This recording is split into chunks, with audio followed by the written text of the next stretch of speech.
Hello बच्चों, let's read this question. The question says, in a plane electromagnetic wave, the electric field oscillates sinusoidally at a frequency of 2 into 10 raised to power 10 hertz and amplitude 48 volt per meter. What is the wavelength of the wave? And show that the average energy density of the electric field equal to the average energy density of magnetic field. तो इस question में हमें कहा है कि एक plane electromagnetic wave है जिसकी इलेक्ट्रिक फील्ड की जो फ्रीक्वेंसी है वो है 2 इंटू 10 एंड उसका एम्पलीट्यूड जो गिवन है वो गिवन है 48 वोल्ट पर मीटर।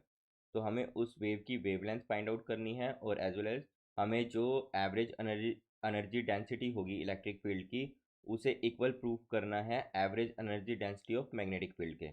तो आइए इस क्वेश्चन को सोल्व करते हैं। तो इस क्वेश्चन का जो की कंसेप्ट होगा, the key concept of this question is electromagnetic wave. Electromagnetic wave.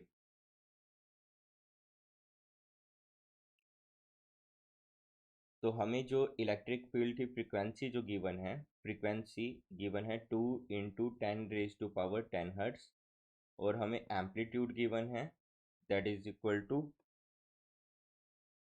48 volt per metre.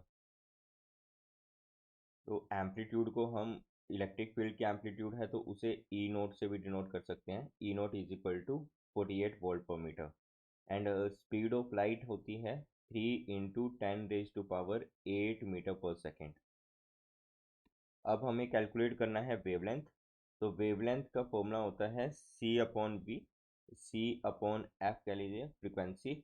तो सी की वैल्यू है 3 इंटू 10 8 मीटर पर सेकेंड और फ्रीक्वेंसी हमें गिवन है 2 इंटू 10 तो ये यहाँ से सोल्व करके आ जाएगा 0.015 मीटर।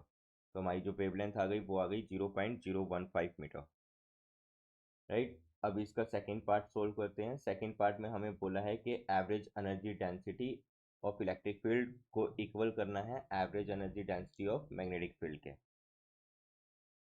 अब आइए सेकेंड पार्ट को सोल्व करते हैं। सेकेंड पार्ट में हमने energy density of electric field को energy density of magnetic field के इक्वल रखना है। तो हमारे पास जो स्पीड ऑफ लाइट का एक रिलेशन होता है परमिटिविटी और परमेबिलिटी के साथ, that speed of light is equal to under root of 1 upon epsilon naught and mu naught, where epsilon naught is permittivity and mu naught is permeability.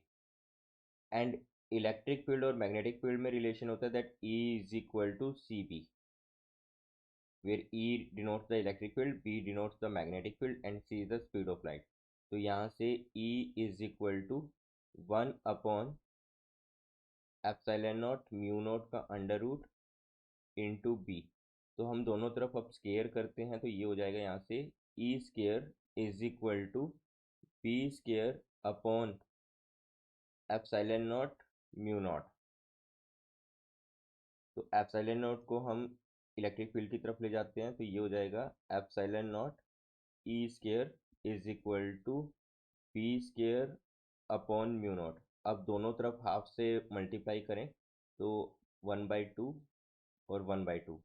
अब ये जो टर्म है लेफ्ट हैंड साइड में, this denotes the average energy density of electric field and right hand side denotes the average energy density of magnetic field. तो हम इसको U E which is equal to half of epsilon naught electric field का square and U B that is average energy density of magnetic field which is equal to half of P square upon mu naught. तो यहाँ से हम कह सकते हैं that U E is equal to U B. तो ये second part का प्रूफ हो गया। तो I hope you will understand this question.